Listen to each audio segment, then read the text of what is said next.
கர்த்தர் நல்லவர். நம்ம நல்லவர்னு சொல்றதுனால அவர் நல்லவரா இருக்கிறாரா, மேற்கொண்டு நல்லவர் ஆயிட்டு இருக்கிறாரா, இல்ல அவர் நல்லவராகவே இருந்து வர்றதுனால நம்ம நல்லவர்னு சொல்லிட்டு திடுறோமா? எப்படி புரிஞ்சிருக்கீங்க? நம்ம நல்லவர் நல்லவர்னு சொல்றதுனால அவர் மேலும் மேலும் மேலும் மேலும் நல்லவர் ஆயிட்டு இருக்கிறாரா, இல்ல நல்லவராகவே இருக்கிறதுனால நம்ம நல்லவர் நல்லவர்னு சொல்லிட்டு தெரியுறோமா? எப்படி புரிஞ்சிருக்கீங்க? நல்லவரா இருக்கிறதுனால நாங்க நல்லவர்னு சொல்லிட்டு இருக்கிறோம். ஆமேனா? கடவுள் இருக்கிறாருன்னு நீங்க நம்புறதுனால கடவுள் இருந்துட்டு கிடக்கிறாரா, இல்ல கடவுள் இருந்துட்டு இருக்கிறதுனால கடவுள் இருக்கிறாரு நீ நம்புறீங்களா? எப்படி உங்க விசுவாசம் சோதிச்சு பார்க்கலாமா? கடவுள் இருக்கிறாருன்னு நாங்க நம்புறோம் பிரதர், நாங்க நம்புறோம் பிரதர். அதனால அவர் இருக்கிறாரா, அவர் இருக்கிறதுனால இருக்கிறாருன்னு நீங்க நம்புறீங்களா? புரியல. அடிப்படை விசுவாசம், அஸ்திவாரமே. பேஸ்மெண்ட்டே நம்மகிட்ட வீக்கு இடிஞ்சு கிடக்கு. அஸ்திவாரம் போடாம மணல்ல வீடு கட்டிட்டு உட்காந்துருக்குறாங்க. விழுந்துரும். எப்போ விழுந்து தெரியுமா? பிரச்சனை வந்தா விழுந்துரும், அடி விழுந்தா விழுந்துரும், இழப்பு வந்தா விழுந்துரும். இதெல்லாம் மண்ணில் கட்டுற வீடெல்லாம் இடிஞ்சே போயிடும். அஸ்திவாரம் போட்டாதான், அஸ்திவாரம் போட்டு தான் மேல செங்கல் வச்சு கட்டணும். நான் சொல்றதெல்லாம் பேசு அஸ்திவாரத்தை பேசிட்டு இருக்கிறேன். கடவுள் இருக்கிறதுனால கடவுள் இருக்கிறான்னு நான் நம்புறேன். ஆமேனா? பிசாசெல்லாம் இருக்கிறான் நம்புறவன் தாங்க பிசாசு. இல்லாதவன் இல்ல நம்புறவனுக்கு இல்ல. சரியா? இது சரியா? பிசாசெல்லாம் பாருங்களேன், எவன் இருக்கு நம்புறான பிசாச அவனுக்கு தான் ஏன் பிசாசு இருக்கு. இல்ல நம்புறவனுக்கு பிசாசு இல்லையா? சரியா? சரிதானே? அது தப்பு. பிசாசு இருக்கிறனாலதான் நான் இருக்கிறான்னு அவனை நம்புறேன். கடவுளை எப்படி நம்புறனோ அப்படியே அவனை நம்புறேன். எப்படி நம்புறேன்? அவர் இருக்கிறதுனால அவர் இருக்கிறார் நம்புறேன். அவன் இருக்கிறதுனால இருக்கிறான் நான் நம்புறேன்.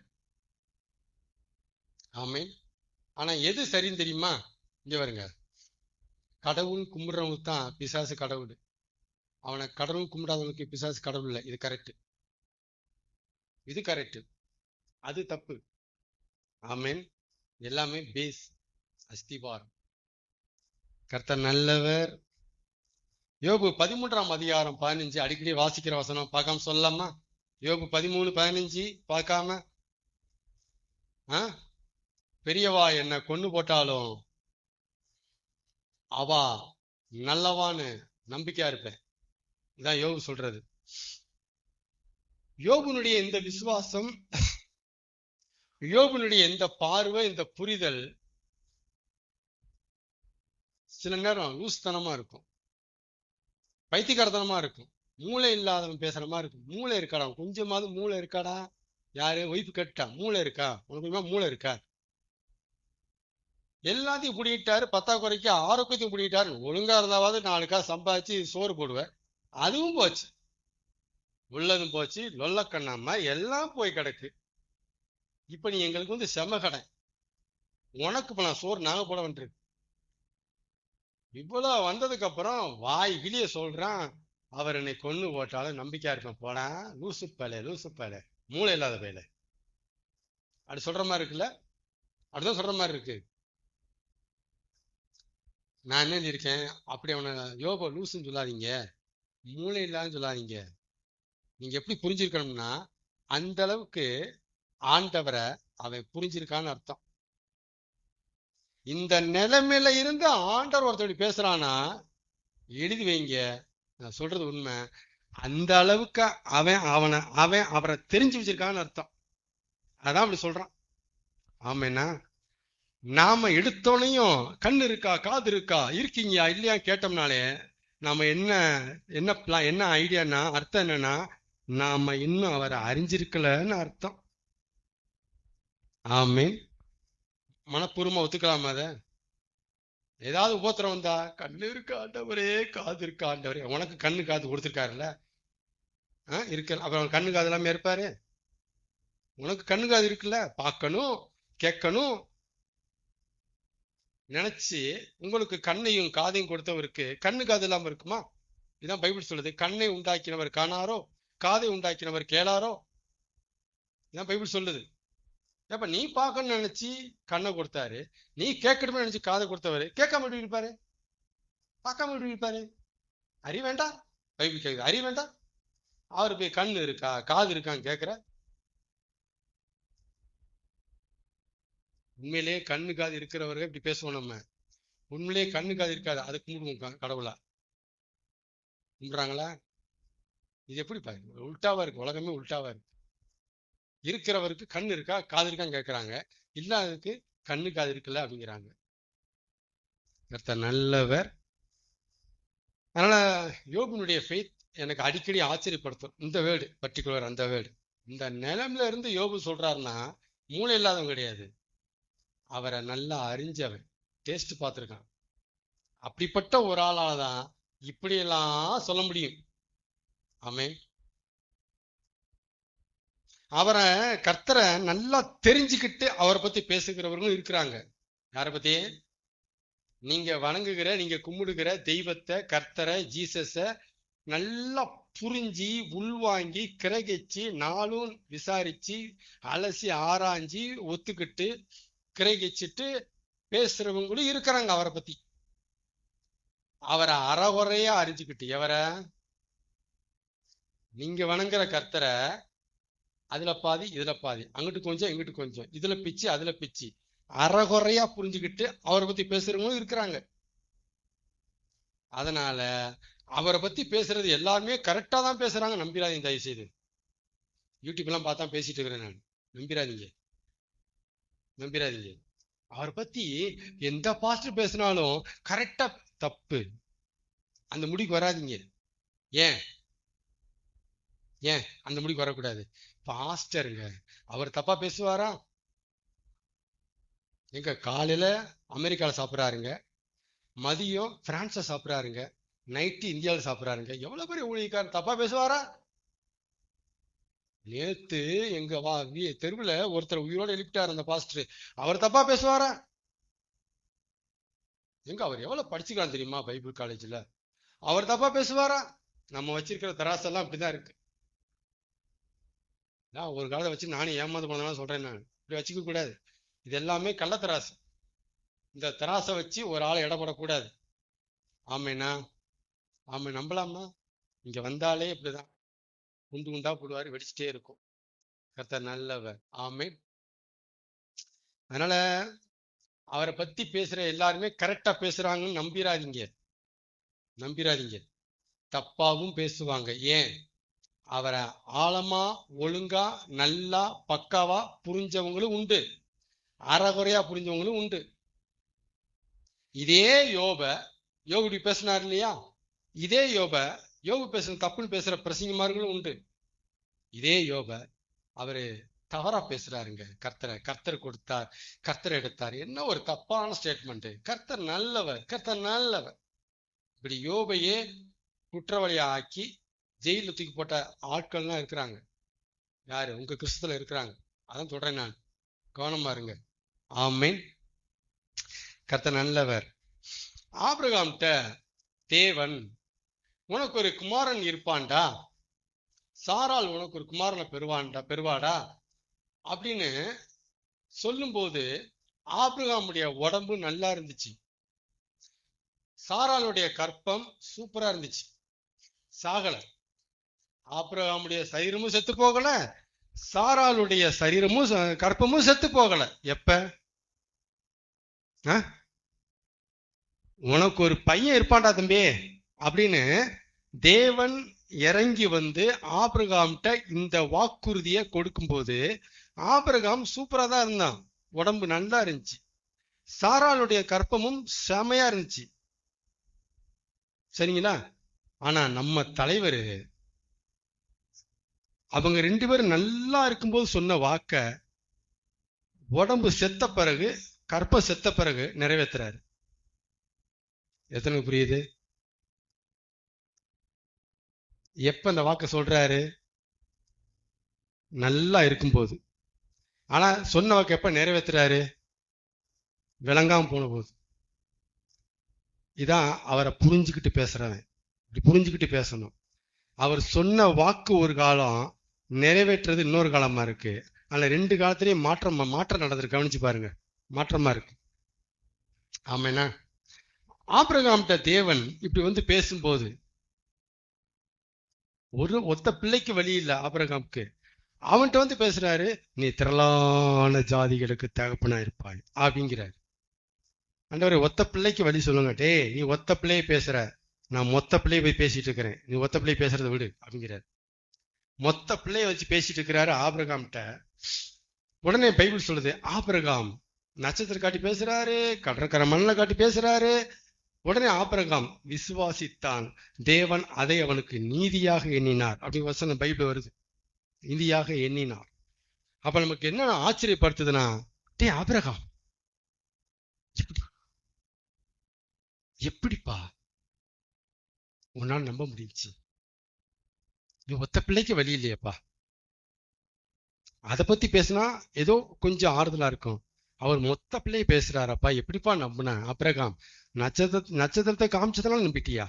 கடற்கரை மண்ணை காமிச்ச எப்படிப்பா நம்பின?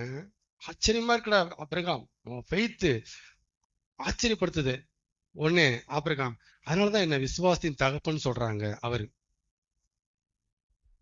சரிங்களா? அப்ப ஆபிரகாம் நடக்க சாத்தியமே இல்லாத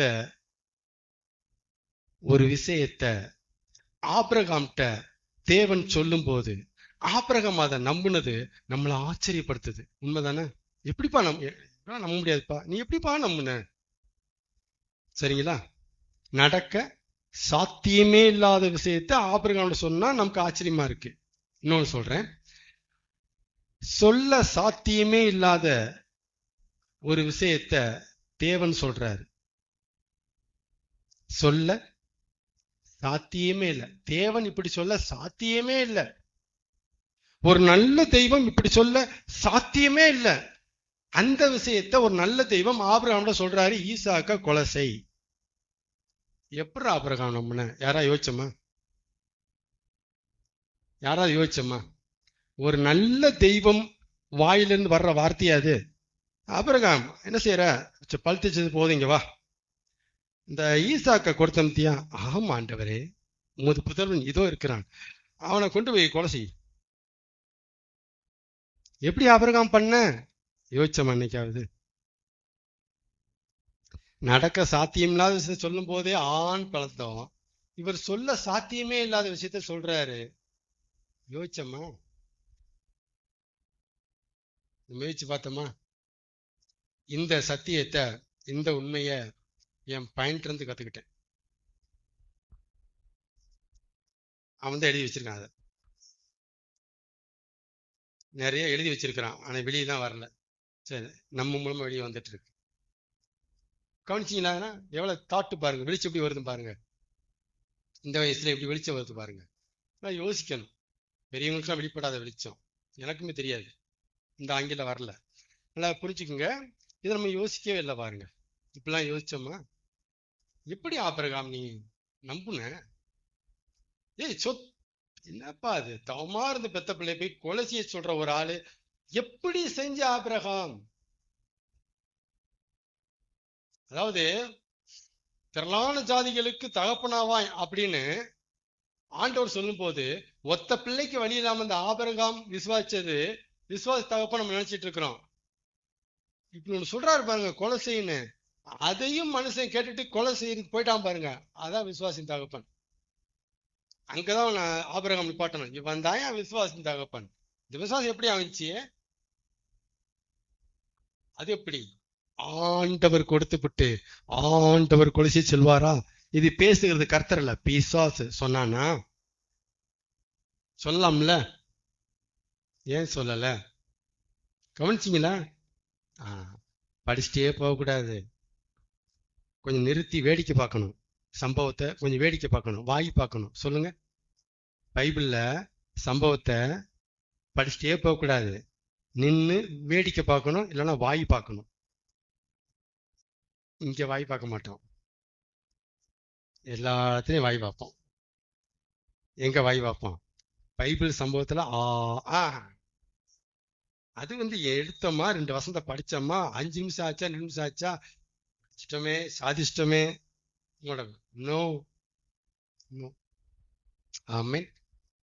கர்த்தர் நல்லவர். ஆமெனா. கர்த்தர் நல்லவர். நல்ல இந்த பாயிண்ட் கொஞ்சம் புரிஞ்சுக்குங்க. இங்க பாருங்க, ஆண்டவர் அவருடைய நெஞ்ச சில நேரம் நெஞ்ச சில நேரம் கல்லாக்காம இருந்திருப்பாருன்னா எப்படி? எப்படி? யாரை பத்தி பேசுறேன் கவனமா பாருங்க. நான் யாரை பத்தி பேசிட்டு இருக்கிறேன்? கர்த்தர் நல்லவர் என்பதை ருசித்து பாருங்க. கர்த்தர் நல்லவர், அவர் கிருபை என்றும் உள்ளது. அப்படிப்பட்ட ஆளை நாங்க பேசிட்டு இருக்கிறேன், கொஞ்சம் கவனமா உள்வாங்குங்க. கர்த்தர் அவருடைய நெஞ்ச சில நேரம் கல்லாக்காம இருந்திருப்பாரே, ஆனால் கல்லா இருக்கிற நம்ம நெஞ்சு சதையா மாற வாய்ப்பே இல்லை. எப்படா உன் நெஞ்சு முந்தினா ரொம்ப அப்படியே கடினமா இருந்துச்சு, கல்லா இருந்துச்சு, இறக்கமே இராதடா, கல்ல நார உரிக்கிற மாதிரி இருக்குமாடா இருதயம், எப்படி சாஃப்டா இருக்க, என்ன விஷயம் அப்படின்னா அவர் நெஞ்ச கல்லாக்கி இருக்கிறாரு நிறைய நேரம். ஆண்டவரே என்னப்பா வாங்க சீக்கிரம், என்னடா சொல்றான்? உங்க தாசனை யோசிப்ப குழியில தள்ளிட்டாங்க. ஐயோ உங்களை தான் சொல்லிட்டு இருக்கிறேன். சரிடா, என்ன கல்லுமா நிக்கிறீங்க? மனசு கல்லா இருக்குடா. எதுக்கு? ஆண்டவரே என்னடா மறுபடியும் இங்க வாங்க, உங்க தாசனாகிய யோசிப்பு மேல பழி போடுறான் அந்த பொண்ணு. என்ன சும்மா இருக்கீங்க? ஐயோ என்ன ஊன்னு சொல்லி என்னால தாங்க முடியல, நான் மனசை கல்லாகிட்டு இருக்கேன்டா. என்னத்துக்கு? வெயிட் பண்ணு. ஐயோ இங்க பாருங்க பாருங்களே, பழி போட்டதோட முடிஞ்சா? ஜெயில போட்டாங்க உங்க தாசனாகிய யோசேப்ப, இப்ப கல்லாக்கி இருக்கேன்டா. என்ன சொல்ல வரேன்னு புரியுதுங்களா? இரக்கமுள்ளவர், கேள்விப்பட்ட சத்தியம், தேவைப்பட்டா அவர் மனசை கல்லாக்குவார். கேள்விப்படாத சத்தியம், கேள்விப்படல. சில நேரம் ஒழுங்கான அப்பன், நல்ல அப்பன் பிள்ளை கஷ்டப்படும் போது தூரமா இருந்து கல்லு மாதிரி இருப்பான். கவனிச்சிருக்கீங்களா? இறக்கம் இல்லைன்னு நினைக்கிறீங்களா? இவன் கல்லாக்கலாம் அவன் உருப்பட மாட்டான், அவன் விளங்க மாட்டான். அதுக்குத்தான் இங்க கல்லாக்குறது. ஆமே. ஒரு நல்ல மனித தகப்பனுக்கே இந்த புத்தி ஓடுதுன்னா படைச்ச தகப்பனுக்கு புத்தி ஓடாதா? ஓடும்ல. ஆமேனா, ஏத்துக்க மனசு வருதா? அவர் உங்க விஷயத்துல கல்லா இருக்கிறாருன்னா எதையோ சதையா மாத்த பாக்குறாருன்னு அர்த்தம். ஆமேன். இதுதான் எரேமியால வந்திருக்கு, எபிரேயர்ல வந்திருக்கு. கல்லான இருதயத்தை எடுத்து போட்டு சதையான இருதயத்தை உங்களுக்கு வைப்பேன் வந்திருக்கு. எரேமியாலையும் எபிரேயர்லயும் வந்திருக்கு. அப்ப பாருங்களேன், கல்லா இருக்கிற இருதயத்தை எடுத்து போட்டு சதையான இருதயத்தை நமக்குள்ள வைக்கணும்னா சதையா இருக்கிற அவர் இருதயத்தை எடுத்து போட்டு கல்லான இருதயத்தை வைக்கணும். அவர் நம்பலாமா? நம்பலாமா? புரியுது என்ன சொல்றேன்னு? இந்த வெளிச்சத்தையும் என் பிள்ளைகிட்ட தான் கத்துக்கிட்டேங்க. அவன் தான் எழுதி வச்சிருக்கான். ஆமேனா. அதனால ரொம்ப பைபிள் காலேஜ் படிச்சிருக்காங்க, படிச்சாதான் பிரதர் கர்த்தர் பேசுவாரு. கர்த்தரை அறியாத சிறு பிள்ளையாகிய சாமுவேல்ட்டையும் பேசுவார். கர்த்தர்னா அவன் சத்தத்தை கேட்டதும் இல்லை, என்னன்னே விளங்காது அவனுக்கு. சாமுவேலே சாமுவேலே கூப்பிட்டாரா இல்லையா? பேசுவாரு. ஆமேன். ஒத்துக்குங்க, தயவுசெய்து பைபிளை நம்புங்க. ஒரு டாபிக் முடிச்சுவோம். இப்பதான் என்ன செய்ய போறோம்? டாபிக்ல போறோம். ஜெபத்தை குறித்து ஒரு சின்ன டாபிக் பேசுவோமா? கர்த்தர் நல்லவர். ஒரு பிள்ளை தான் அப்பாட்ட தனக்கு வேணுங்கிறத எப்படி கேட்பான்? ஒரு பிள்ளை ஒரு அப்பாட்ட தனக்கு வேணுங்கிற ஒரு விஷயத்த எப்படி டீல் பண்ணுவான், பாஸ் பண்ணுவான், சொல்லுவான், அப்பா என்னடா ஃபீஸ் கட்டணும்ப்பா. அதுக்குள்ளே மேடம், ஆமாப்பா. எல்லாரும் கட்டியாச்சா? கட்டிட்டாங்கப்பா. டேட் எப்படா கடைசி? 7ஆம் தேதி சொல்றாங்கப்பா. சரிடா, கட்டிடலான்டா, தந்துருங்கப்பா, மறந்துடாங்கப்பா, ஏற்பாடு பண்ணுங்கப்பா, சரிங்களாப்பா? சரியா? இப்படி பேசுவானா? இதை நம்ம என்ன பார்த்துருக்கோம்னா, பிள்ளை கேட்குது, அப்பன் பேசியிருக்கான், இப்பதானே பார்க்குறோம். ஆனா உண்மை என்ன தெரியுமா? பிள்ளை அப்பாட்ட ஜெபிக்கிறான்னு அர்த்தம். அதை ஜெபம் நினைக்கா பார்த்தோமா? பிள்ளை என்ன பண்ணிருக்கு அப்பாட்ட? என்ன பண்ணிருக்கு? ஜெபிக்கிறான்.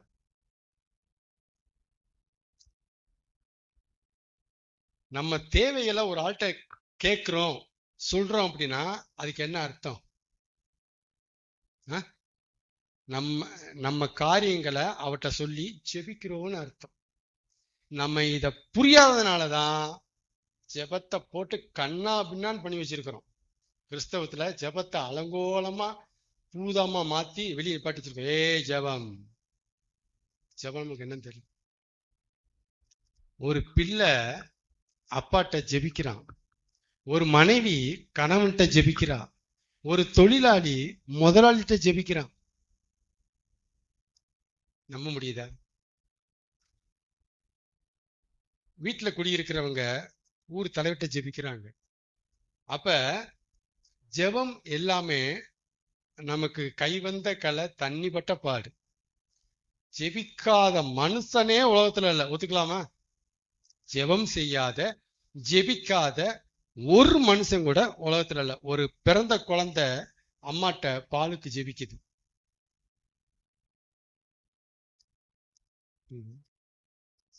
ஜெபிக்குதா இல்லையா?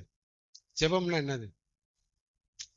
நம்ம தேவைகளை ஒருத்தருக்கு தெரியப்படுத்துறது, நம்ம தேவைகளை செஞ்சுட்டாங்கன்னு கேட்டுக்கிறது தான் ஜெபம். ஜெபம் அப்படிதானே? அப்ப மனைவிக்கு ஒரு தேவை, கணவன்கிட்ட என்ன செய்யறா?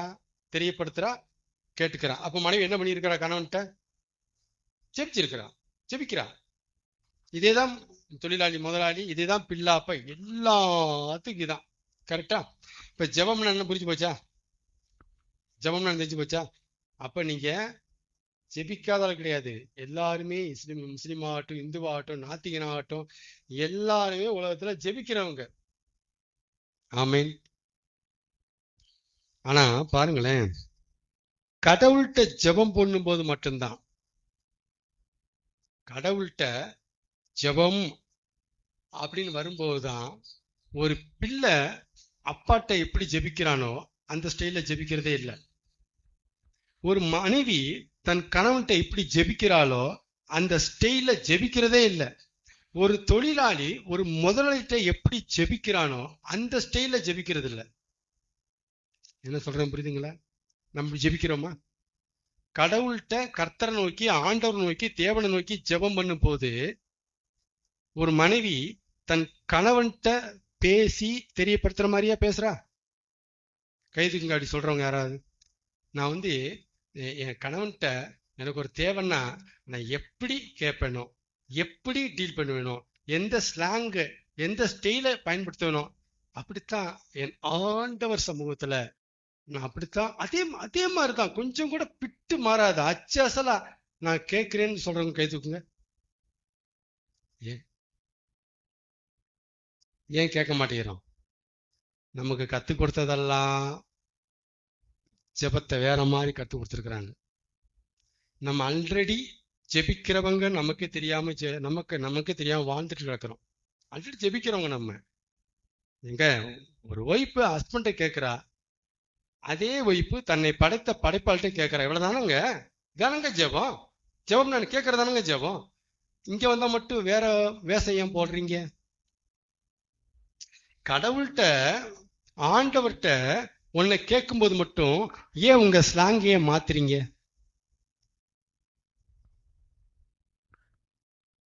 புரியுதுங்களா? உங்க ஸ்டைலே மாறுது. சொல்லட்டா?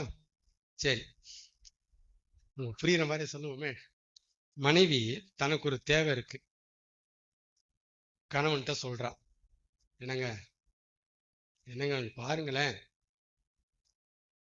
வாங்கணுங்க, பணம் கொடுத்து போங்க, மறந்துட்டு போயிடாதீங்க, நீங்க வாட்டுக்க வச்சுட்டு போங்க, இப்படிதானே கேட்பா.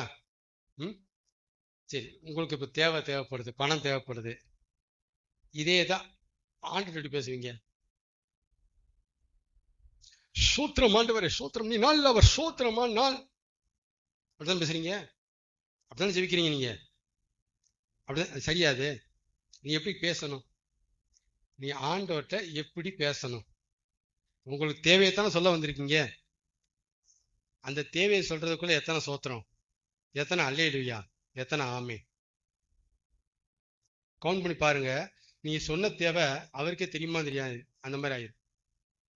நீங்க என்ன பேசுறீங்க, எப்படி டீல் பண்றீங்க ஆண்டவரை. அப்பா ஒரு தேவை இருக்குப்பா, சமூகத்துக்கு வந்திருக்கேன், பயப்படல, உங்களை நம்பவும் இல்லை, தேவை இருக்குப்பா, கொஞ்சம் தரீங்களா? எல்லாரும் ஃபீஸ் கட்டிட்டாங்க, என் பிள்ளைக்கு நான் அப்படிதான் ஜாப் பண்ணுவேன், என் பிள்ளைக்கு ஃபீஸ் கட்டணும், என் பிள்ளை அசிங்கப்பட்டுக்கூடாதுப்பா, தருவீங்களா? தருவீங்க, என்னப்பா தருவீங்க தானே, இதானே ஜெபம், இப்படிதானே பேசணும். இப்படி பேசுறோமா? மனசாட்சியை தொட்டு சொல்லுங்க, இப்படி பேசுறோமா? உங்க தேவைகளை ஆண்டு சமூகத்துல இப்படிதான் தெரியப்படுத்துறீங்களா? உங்களுக்கே தெரியும், நீங்க இப்படி ஜெபம் வந்துட்டா வேற மாதிரியாவும், இதே இது ஒரு மனுஷன்ட்ட பேசினா வேற மாதிரியாவும் நீங்க பேசுறீங்க. அப்ப உங்க ஜெபம் நடைமுறையின்படி இல்லை, அதனாலதான் விகற்பமா இருக்கு, வித்தியாசமா இருக்கு. உங்க ஜெபத்தை கண்டு புறஜாதிகள் அலறாங்க, பயப்படுறாங்க. என்னது, புது விசுவாசிகள் எனக்கு ஜெபிக்க வராது பாஸ்டர் ஏன் சொல்றாங்க? நீங்க ஜெபத்தை அப்படி காமிச்சிருக்கீங்க. ஏன் சொல்றாங்க? புது விசுவாசி கூட ஏன் அலறுது? சொல்றது புரியுதுங்களா? ஆதங்கத்துல பேசுறேன், ஏன் அலறுது? ஏன் அது ஜெபிக்க தயங்குது? அவர் அப்பாட்ட பேசுறதுக்கு ஏன் நம்ம தடையா இருக்கிறோம்? ஃப்ரீயா பேச சொல்லுங்களேன். இல்ல அவரு சோத்திரனாரு, அல்லேலூயானாரு, இன்னும் ஒருபடி கூட போய் 2 அந்நிய பாசிய 4 அந்நிய பாசிய இணைச்சு ஒரு ஜெபத்தை ரெடி பண்றது. புது விசுவாசி செத்தே போச்சு. அந்த மாதிரினா எனக்கு பேச தெரியாது பாஸ்டர், எனக்கு ஜெபிக்க கூப்பிடாங்க பாஸ்டர் சபையில. கையெடுத்து கும்பிடுதா? யார் காரணம்? பிரஜாதிகள் அலர்ந்து ஓடுறதுக்கும் புது விசுவாசி தயங்கி பின்னாடி போறதுக்கும் ஜெபத்துக்கு நம்ம ஜெபத்தை காமிக்கிறபடி காமிக்க தவறிட்டோம். யூடியூப் எடுத்துட்டாலும் ஒரே அமக்கலமா தான் இருக்கு. அவர் ஒண்ணுமே தெரியாத மாதிரி ஆகும். இவங்க ஒவ்வொன்றா எழுதி கொடுத்ததுக்கு அப்புறம் தான் அவருக்கு அப்பதான் தெரிய வர்ற மாதிரி ஆகும். நம்ம பண்ற ஜெபத்தெல்லாம் பாருங்க, ஆமாடா மறந்துட்டு நீ சொன்னேன்ல, சர்றா விரும்பி இப்ப இழுக்காத, வரண்டா வா ரூம் ஆண்டவர், வரண்டா வா ரூம் இறங்கும். ஏய் நிப்பாட்டு உன் ஜெபத்தை, நிப்பாட்டு. அவரு உயர்ந்த ஸ்தானத்துல இருக்கிறார். ஒரு சிஎம்கிட்ட போய் இப்படி பேசுவோமா? நம்ம சீட்டை விட்டு இறங்குமையா சொல்லுவீங்களா? சொல்லுவீங்களா? இங்க வந்தோன்னீங்க பரலோகத்தை அசைக்கிறேன் ஆண்டவரேங்கிறீங்க. அவரை விழ வைக்கிறதுக்கா? எதுக்கு அசைக்கிறீங்க? அதை போட்டு பூரா தப்பா ஜெபத்தை பேசி வச்சிருக்கிறாங்க. தப்பா ஒரு ஆத்மார்த்தமா மனசுல இருந்து மனசோட மனசு உறவாடுகிற ஜெபத்தை பத்தியே பேச மாட்டேங்கிறாங்க. மனசுல இருந்து அவட்ட அப்பா என்னடா இப்படி பேசியிருக்கிறோமா? இந்த ஜெபம்.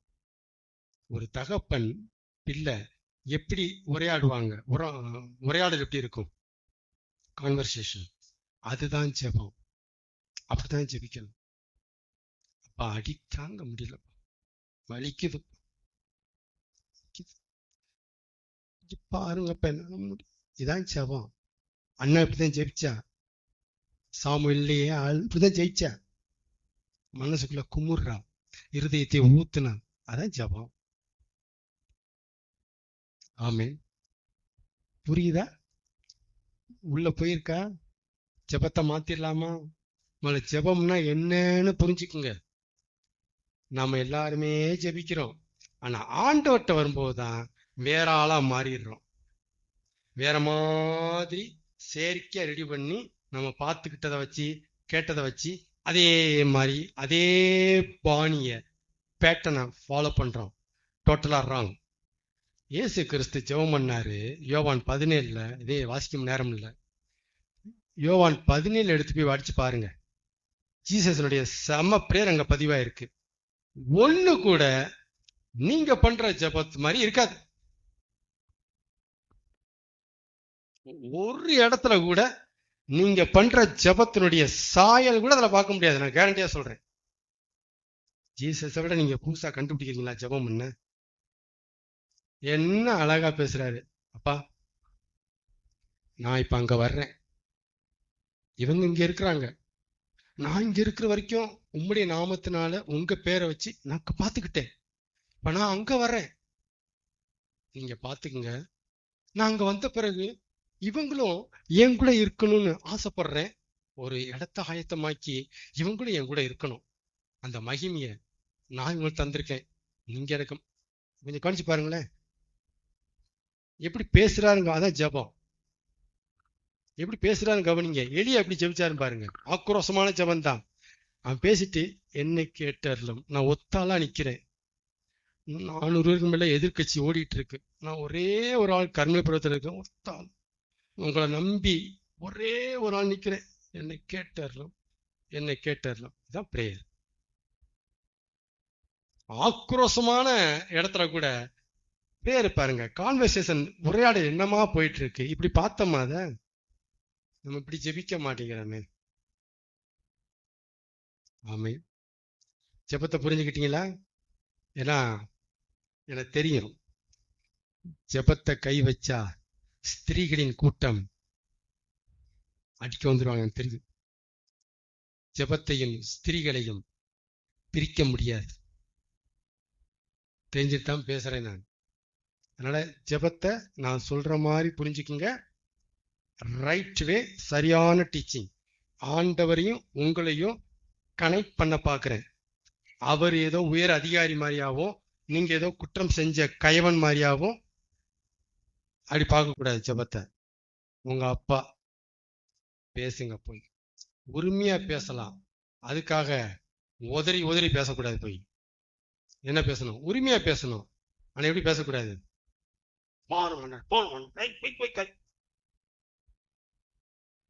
ஆமேனா?